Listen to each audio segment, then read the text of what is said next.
Hey, my name is John Clark. I'm a licensed therapist, and in this video we're talking about how to succeed in working from home. In fact, I've got 10 tips for you. Let's dive in. Okay, so let's face it, a lot of people have ended up working from home because of the circumstances at hand. Sometimes this was unexpected. Sometimes you're working at home with kids in the background or in tight spaces with you and your partner, and it's really stressful, or it can be really stressful. Some people call it working from home, but over time it's almost like living at work. So some of the stress that you feel is almost like living at your office. You think about those built-in transitions in your day when you're working at an office, pack up your things, maybe you take the train home or you drive home or walk or whatever it is, and you have that time to detach from your work and the stressors associated there. When you're at home, you don't have that chance, right? Your work is going to stick with you. It's going to be this real emotional residue in a way like never before when you're working at the office. That being said, there are some things you can do to reduce your stress and improve your efficiency in working from home.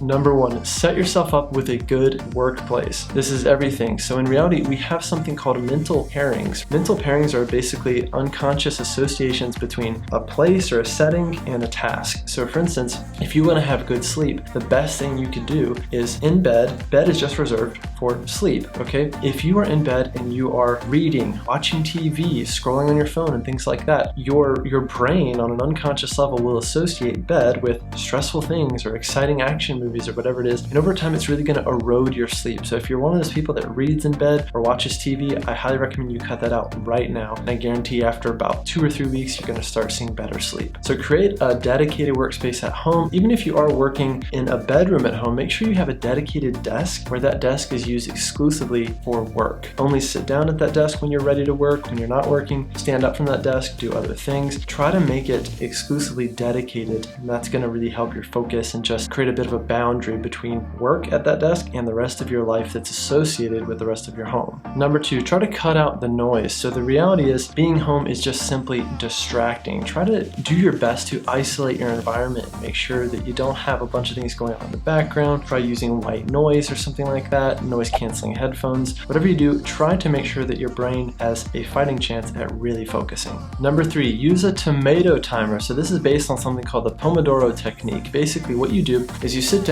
and you're going to turn on a timer for, let's say, 5 minutes at a time or 10 minutes at a time, depending on what's working for you. You set that timer and you just say, I'm going to focus on, this project or this task for 5 minutes at a time, and then when the timer goes off, take a 2-minute break, and then you set the timer again, something like this. So you're just focusing in very short bursts. This is a really effective technique, especially if you struggle with ADHD. Number four, fill the gap. Okay, so let's face it, when you have really big gaps in between the start of when you're supposed to do a task and when it's due, you make that task fit that gap. It's called Parkinson's law. So for instance, if someone gives you an assignment and they say this assignment is due in 3 months, you will take that task and make it fit that gap. If they say that same task is due in 3 weeks, you will just naturally and kind of unconsciously make that task fit that gap. I recommend having shorter gaps, right? Having shorter deadlines so that it's really pushing you to stay focused and hit your deadlines on time. Number five, use incentives or give yourself incentives. So let's say, going back to that Pomodoro technique, let's say if you focus for 4 or 5 periods of 20 minutes, then you might reward yourself with a break or enjoying some music or watching a couple YouTube videos. In general, I'd recommend avoiding using food as a reward, but you can use other fun things instead. Number six, find something to look forward to outside of work. This is going to really help you kind of click out of your day at the end of the day. So one of my kind of sayings is that you have to have something outside of work that you love more than work, something that you can't wait to get off work and go do. For me, this is things like martial arts, surfing, playing music. When I have that incentive, especially if I have like a class or a time to meet up and play music with people at the end of the day, it's going to really force me to be focused, especially if I'm working from home. Number seven, make room for social time. Even though you're working from home, you might be more isolated than ever. It's really important that you socialize. So for a lot of people, this is socializing on Zoom or having Zoom happy hours. Maybe it's just taking a walk and calling a friend, or taking a walk with a friend, or meeting up at a park. The more you can maintain an active social life, that's really going to help your focus when you're working from home. Number eight, probably one of my favorite ones, is exercise. When you exercise, I would say at least 20 to 30 minutes of cardio a day. That's getting your heart rate above like 100. That's going to discharge excess energy in your nervous system. It's going to increase mental clarity. I shouldn't have to tell you about the benefits of exercise, especially good solid cardio. Make sure to weave this into your routine, especially when you're working from home. Number nine, find a way to organize yourself. Maybe using something like a calendar with a checklist attached. workspace, right? Or using tools like Trello or Asana, different project management tools. When you're working from home, it's even harder to kind of manage yourself, be your own manager, so to speak. So you need to make sure you're using all the right tools to really manage yourself and your own productivity. This is a great way to reduce stress. Number 10, have a consistent morning and nighttime routine. I also really recommend keeping really structured work hours as much as you can. So when you're getting ready for work in the morning,